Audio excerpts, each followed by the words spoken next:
Bonjour à toutes et à tous, c'est Ahmed, j'espère que vous allez bien, j'espère que vous avez apprécié la vidéo d'hier. Retour en enfer, il semblerait bien que quelqu'un du côté asiatique m'ait entendu, puisque généralement quand ça se passe de la nuit du dimanche à lundi ou du lundi à mardi, c'est plutôt du côté asiatique que ça se passe par rapport à des liquidations massives. On parle encore de plusieurs milliards de dollars sur les produits dérivés. Est-ce que vous en faites partie? Difficile bien évidemment de pouvoir le surmonter, c'est toujours compliqué. On avait envie de se refaire il y a à peu près une quinzaine de jours. J'avais d'ailleurs posé cette question, est-ce que vous êtes plutôt hedgé actuellement sur ce marché? Vous étiez 2%. Est-ce que vous avez envie de vous refaire? Vous étiez à peu près 9% et tous les autres dans une indécision totale. Yet on see, pourquoi pas? Moi j'ai envie de dire, finalement coincé, hein. Je suis 100% spot, je n'ai pas de contrat dérivé, 90 ou 91%. Donc on est tous bloqués, donc on joue bien évidemment dans une grande majorité d'entre nous sur nos billets d'impatience et notre émotivité. Je réponds tout de suite à cette question. Je n'ai personnellement aucune invalidation haussière technique sur ce marché. Je peux éventuellement essayer de vous en donner deux. La première, elle serait sur des time frames de référence, ici en mensuel.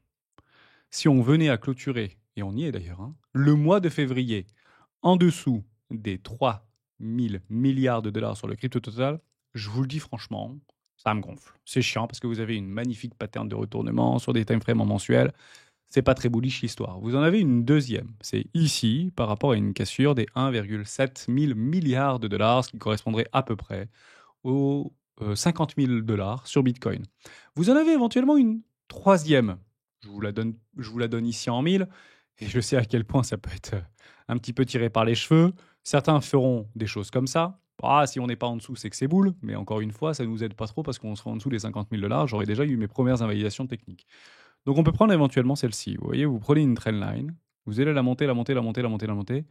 Et vous voyez qu'on peut encore baisser. Premier arrêt du précédent mouvement. C'est ici, logiquement, qu'on devrait avoir une prise massive de décision et d'agissement sur l'ensemble du marché. Actuellement, sur le crypto total, on y est très éloigné. On y est quasiment en dessous sur le reste du Rother, par exemple. Donc on voit bien que si on est plus exposé sur des petites crypto-actifs en dehors du top 10, qui sont déjà des belles capitalisations. On parle de 2 milliards, 3 milliards, jusqu'à même 4 milliards de dollars de capitalisation. Bah, malheureusement, on voit bien que c'est encore un petit peu en dégradation vis-à-vis de ce alt season qui semble pas encore montrer le bout de son nez. Maintenant, avec ces trois propositions techniques, il n'y a rien qui est baissier en fait sur ce marché. La seule chose qui est baissier, c'est notre esprit. Maintenant, c'est peut-être par rapport à des nouvelles qu'on peut avoir. Donc, je vais vous en donner d'autres, moi, des news. Mais ces news-là, on ne va pas les avoir dans les 3 prochains jours. On va les avoir dans les 3 à 6 prochains mois. Et vous allez voir, en réalité, ce sont clairement des informations qu'on a envie de lire et qui viendraient combler nos billets d'impatience. Je vous les donne, elles sont juste ici. Je vous fais une petite animation, c'est très rigolo. J'ai fait des USA le hub crypto mondial. Je signe Donald Trump. Michael Saylor, le Warren Buffett 3.0. Est-ce qu'aujourd'hui vous le lisez? Pas du tout, hein. Plutôt une martingale actuellement sur du long et des effets de levier sur Bitcoin notamment. X, bientôt, le plus important HM crypto mondial. Qui titre ça? Bitcoin, la Chine contre-attaque. Le G7 se livre. J'aurais envie de dire même ça. Le G7 se lève pour Danette. Non, non, il se lève pour Bitcoin. Si vous avez le G7, il commence à se lever pour Bitcoin, pour essayer de mettre en place des réserves souveraines en Bitcoin. Là, vous avez des magnifiques news catalysants de top.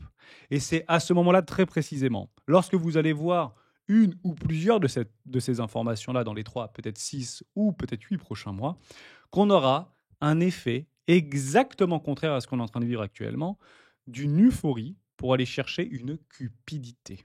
Donc posez-vous juste cette question maintenant. Est-ce que vous êtes cupide en investissant sur les crypto-monnaies? Non, vous êtes plutôt en mode survie, hein. Pour la plupart d'entre nous, on est plutôt en mode survie. On n'est pas en mode cupidité. Et ben, je vous le dis, généralement, les tops de marché se créent toujours sur des certitudes qui transforment les certitudes en cupidité. Et j'en ai trop bavé pour en être là. C'est pas maintenant que je vais vendre. Quelle erreur! Quelle erreur! Et on sort tout simplement du trend. Vous avez, et je vous donnerai deux petites news qui font que finalement les démons rentrent dans la place. C'est peut-être pour ça qu'il y a eu ce genre de choses. J'en ai pas la moindre idée. Mais je vais vous donner en fait exactement ce qu'on attend. Et ce qui est juste fou, c'est qu'on semble l'avoir, en fait, ce qu'on attend actuellement. Vous avez trois petites choses. Je vais vous le donner sur ce machin-là. Ça, cette ligne jaune ici, c'est la M2 Global Liquidity Index au niveau mondial. Quand ça monte, c'est que la liquidité mondiale Donc, les comptes courants, les billets, la vraie monnaie, les unités de compte qui gravitent sur nos livrets A notamment, augmentent. Donc on peut partir du principe que la richesse en termes de mass value sur la planète augmente artificiellement, puisque c'est de l'impression monétaire, hein. Vous savez un petit peu comment ça se passe. Donc c'est bien galvanisé actuellement par la Chine, et on se retrouve à des niveaux complètement fous. On est proche des 100 000 milliards de dollars de, de mass money, net liquidité globale au niveau mondial. Et en fait, j'avais envie juste ici de vous remontrer une très forte asymétrie, non pas sur Bitcoin par rapport à la masse monétaire, mais plus par rapport au marché crypto total par rapport à la masse monétaire. Et vous pouvez voir exactement la même chose sur le Crypto Total 2, Crypto Total 3 et même Others. Vous allez très exactement retourner ici en 2015. On avait grosso modo 50 000 milliards de masse monétaire en circulation sur la planète. Aujourd'hui, vous avez bien vu, on est aux alentours des 100 000 milliards de dollars de net liquidity sur la planète. C'est énorme, c'est beaucoup d'argent. C'est beaucoup d'argent, mais ça fait que x2. Or, si vous prenez l'asymétrie du marché crypto-monnaie par rapport à aujourd'hui, on a augmenté de près de 100 000%. Et elle est là, l'asymétrie. Donc en fait, si vous vous posez la question, est-ce qu'il y a des capitaux qui se barrent de ce marché ou est-ce qu'il y a des capitaux qui rentrent sur ce marché? C'est pas compliqué, ça fait 10 ans qu'il y a une asymétrie entre la masse mondiale, la masse monétaire mondiale par rapport au marché crypto. Et ça, je vous le dis, les asymétries, c'est loin d'être baissier. Maintenant, il y a beaucoup de volatilité, on le voit très bien notamment par rapport au VIX. On connaît le VIX, hein, c'est incertitude, certitude absolue et panique totale. Je peux le reprendre par rapport à la dominance sectorielle. Et effectivement, on tenterait éventuellement de repartir un petit peu dans une forme d'incertitude. Pour moi, c'est au niveau des 20. Donc, on a juste effleuré les 20 au niveau du VIX. C'était dans la nuit de tout à l'heure, hein, c'était il y a quelques heures. Bon, est-ce qu'on est dans une panique totale? Non. Est-ce qu'il faut agir dans des paniques totales? Oui, donc actuellement, on n'y est pas. La dernière panique totale, c'était en août 2024. Et puis le marché crypto nous l'avait plutôt bien fait comprendre en très exactement août 2024. Je repars sur mon total crypto et vous allez voir, c'est juste rapide. C'était pas très bullish en août 2024. On est très exactement là. On est parti chercher un premier arrêt de tout le précédent mouvement, ce qui correspondrait à l'heure où je vous parle, hein, grosso modo, si on reprend le total market, voilà, 2,6 trillions de dollars, donc 2600 milliards de dollars sur le crypto total, ce qui correspondrait à peu près sur Bitcoin, si vous voulez, une représentation parfaitement précise, environ les 73 000 à 75 000 dollars. Là, ce serait la réciprocité de ce qu'on avait vécu dans une forme de panique août 2024 par rapport à février, peut-être mars 2025, je ne sais pas, vis-à-vis de ça. Il y a 3 choses qui, en fait, influencent cette net liquidity. Et cette net liquidity, il faut vraiment la prendre en considération parce que aujourd'hui, c'est ce qui permet de faciliter des entrées de liquidité sur des marchés à risque. Donc, vous avez 3 grands facteurs. Il y en a plein, hein, mais pour moi, je vais en résumer 3. Les 3 plus simples, les 3 plus évidents. Vous avez les repos. Les repos, c'est ici les banques qui n'investissent donc plus ou qui ne mettent plus leur liquidité ou leur excès de liquidité auprès de la Fed contre rémunération, hein, contre un rendement, mais préfèrent tout simplement les investir dans d'autres marchés. Ça peut être le marché immobilier, ça peut être relancer l'investissement d'entreprise, ou ça peut être même les risques off ou les risques on comme les actions, et pourquoi pas les crypto-monnaies. Si on va regarder du côté des repos, il semblerait que ça soit plutôt bien dégradé hein, depuis le début de l'année 2023, mi-d'année 2023. On était aux alentours des 2200 milliards de dollars. Jusqu'à aujourd'hui, il nous reste quelques clopinettes qui restent beaucoup d'argent, bien évidemment. Mais on comprend bien que l'argent qui a été stocké par rapport à ces ajouts de liquidité complètement délirantes hein, pendant la réaction au crack Covid, donc on y a vu un excès de liquidité sur les repos, ils ont été tout simplement investis. Donc c'est peut-être la raison pour laquelle on a eu également une forme d'appréciation, que ce soit sur Bitcoin, puisqu'il est en train de briller, mais également sur l'ensemble des marchés indiciels. S&P 500, Nasdaq, CAC 40, DAX, marché chinois, même s'il y a une forme de dégradation, les capitaux naviguent et on voit qu'il y a eu des nouveaux plus hauts, pas plus tard que la semaine dernière, pas sur Bitcoin effectivement, mais sur le S&P 500, un nouveau plus haut. Ça, c'est du côté des repos. Donc on voit bien qu'à un moment donné, quand il n'y a plus de sous, il n'y a plus de sous. C'est quand tout est re-rentré, entre guillemets, dans les cases. Et on attend quoi? On attend des nouvelles liquidités, puisqu'elles sont éventuellement placées. Alors, qu'est-ce qu'on attendrait? Une rotation, éventuellement sectorielle. On passe du S&P 500 vers la blockchain, vers les leviers de croissance crypto-agri. J'en ai pas la moindre idée. Actuellement, on ne le voit pas. Il y a même une décorrélation actuellement plutôt entre le Nasdaq et le S&P 500 vis-à-vis du reste du crypto total. On le voit bien. Vous avez le S&P 500 qui fait des nouveaux plus hauts et vous avez le crypto total qui va chercher des lots. Donc il y a la rotation sectorielle actuellement n'y est potentiellement pas. La deuxième chose qu'on peut regarder avec une très grande, une très grande asymétrie, ça va être la Fed. Au niveau de la réserve liquide de la Fed, la balance sheet de la Fed.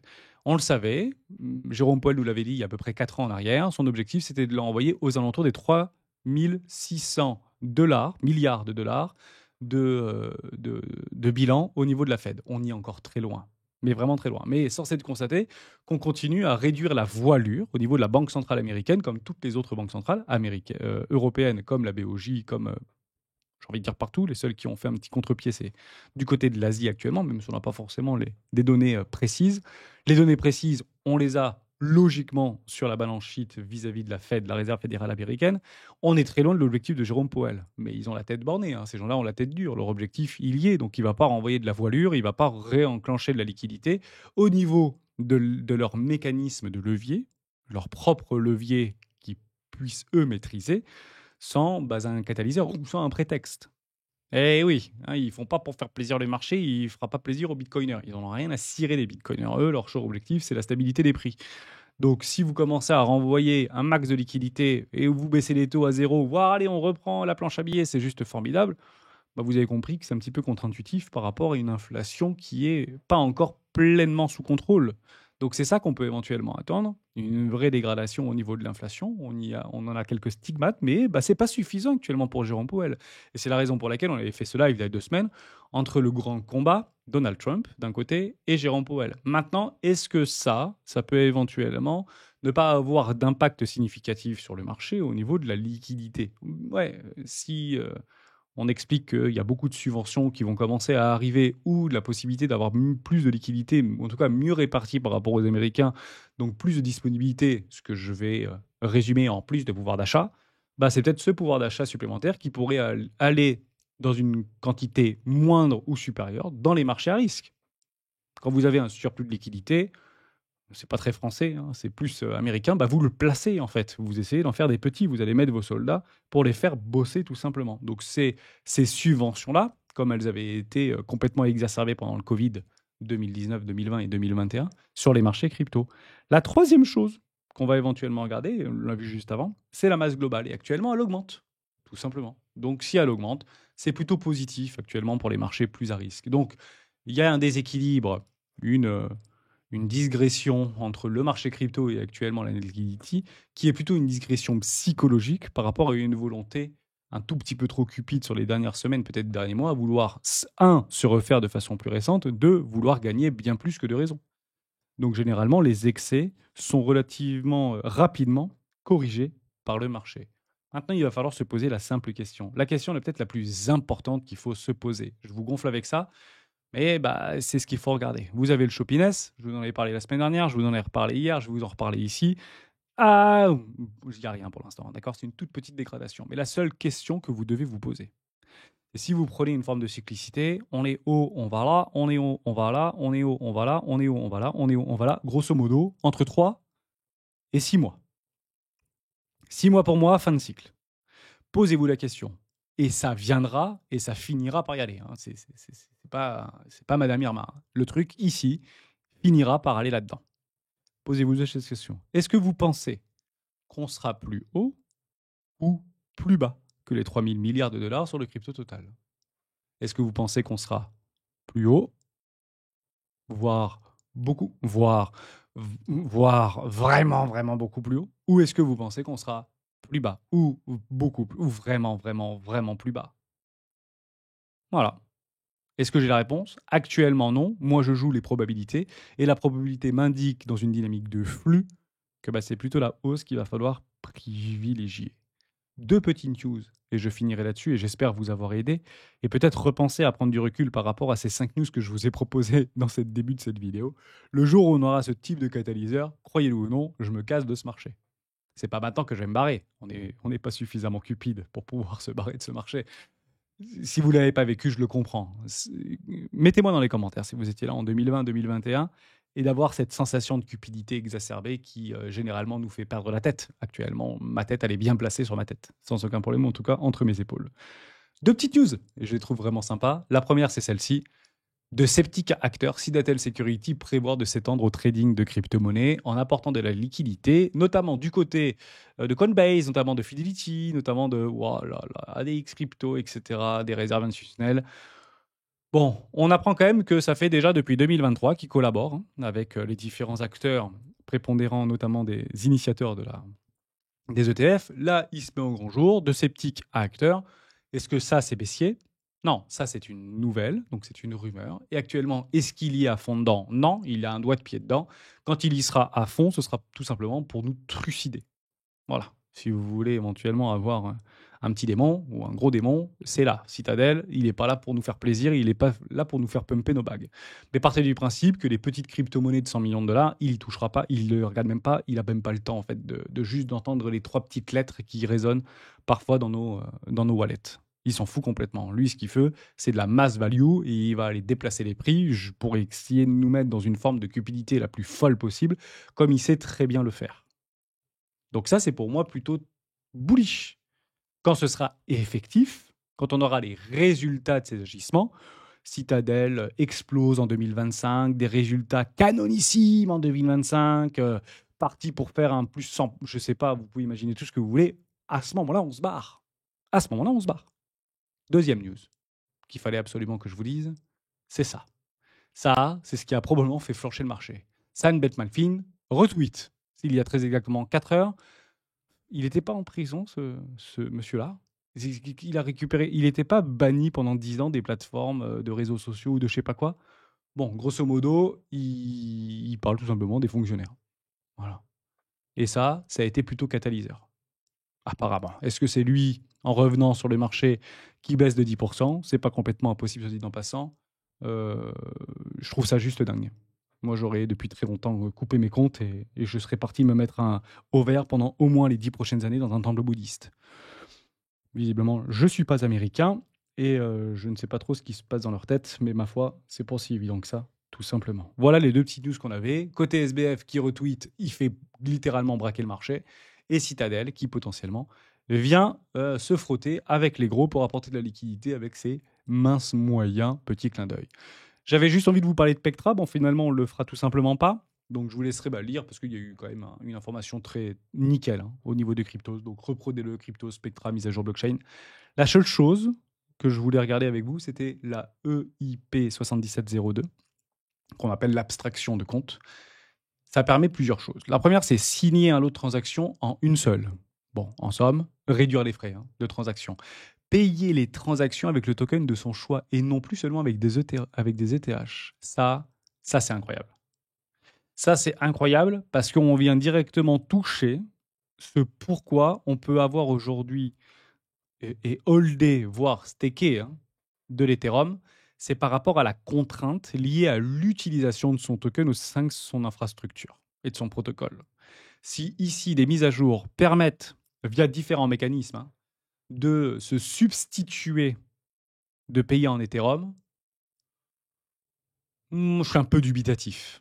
À mon avis, c'est pas très bullish en fait pour Ethereum. Je vous le dis franchement. Payer les frais de transaction pour un autre compte sponsorisé, c'est très bien. Et définir des mécanismes de récupération de wallet, j'ai envie de dire, c'est dans les temps et c'est dans le moment. Et c'est très très bien également de le donner. Ensuite, il y a plein de choses qui sont très intéressantes. Et la plupart des choses sont tout simplement liées par rapport aux différentes demandes de la communauté. Donc, si on doit se poser une question aujourd'hui, est-ce que Ethereum travaille pour son propre compte ou travaille plutôt pour sa communauté? Vous avez 90% des informations à l'intérieur de cette documentation qui sont pour la communauté. Et la communauté d'antan, ce n'est pas les derniers spéculateurs qui veulent voir x2, x8, x12. C'est vraiment des mises à jour pour la communauté qui vont dans le très bon sens. Et je le dis franchement, ça augmente la scalabilité, ça augmentera la rapidité, ça augmentera plein de choses. Mais ça crée une dystopie vis-à-vis de la contrainte liée à son token. Et ça m'intéresse. C'est ça, en fait, que je veux voir. Malheureusement, si je devais le prendre en considération par rapport à un billet que j'ai actuellement, je n'ai plus d'Ethereum. parce que ça ne peut pas en fait être valorisant par rapport à Ethereum. Maintenant, si la simple valeur de quelque chose ou le simple action de prix dans quelque chose, c'est directement lié à sa potentielle ou à son potentiel business model, bon, bah, ma foi, j'ai envie de vous dire qu'il y aurait des tokens qui seraient logiquement bien plus valorisés qu'actuellement. Donc, c'est bien sûr un tout qui fait le prix de quelque chose, ou plus généralement la valeur de quelque chose, le prix n'étant qu'une seule chose, la rencontre entre l'offre et la demande à un instant T. Bah ça, c'est quelque chose qui est un petit peu dubitatif. Si vous avez réfléchi à cette proposition de valeur, mettez-le moi dans les commentaires ce que vous en pensez. Est-ce que vous pensez que je me trompe par rapport à ce manque de contraintes futures par rapport au token Ethereum vis-à-vis de sa blockchain? Ou est-ce qu'au contraire, c'est peut-être une bonne nouvelle qui va pouvoir créer une, un cercle vertueux pour pouvoir permettre à beaucoup d'acteurs de venir construire sur Ethereum de façon beaucoup plus libre, beaucoup plus machin. Donc la question à se poser, c'est est-ce que tout n'est que business ou est-ce que éventuellement l'usage et l'augmentation des cas d'usage, un petit peu à la mode, si c'est pas si c'est gratuit, c'est que c'est vous le produit, peut avoir une forme de valeur intrinsèque. Et je pense que oui, hein, pour le coup. La question à savoir, c'est jusqu'à quel niveau. Si vous prenez l'exemple de Twitter, si vous prenez l'exemple de Snapchat, si vous prenez l'exemple de WhatsApp, ce sont des gouffres financiers. Mais jusqu'à preuve du contraire, c'est de là où Facebook, notamment, tire la plus grosse partie, je dis bien la plus grosse partie de ses revenus, en tout simplement nous analysant algorithmiquement parlant. Et actuellement, c'est clairement ce que fait actuellement le marché. Donc, bah, wait and see. Moi, je suis assez curieux de savoir ce qui va se passer dans les prochains jours. Je suis assez content de voir une forme de dégradation pour aller chercher peut-être une dernière fois la liquidité. J'ai mon petit clin d'œil avec la moyenne mobile 200 périodes en journalière. Ça peut être un bon petit point d'entrée. Je mettrai tout simplement une alerte ici et regarderai si je dois oui ou non renforcer quelques crypto-monnaies. On se retrouve demain dans une prochaine vidéo de Bitcoin. Ciao.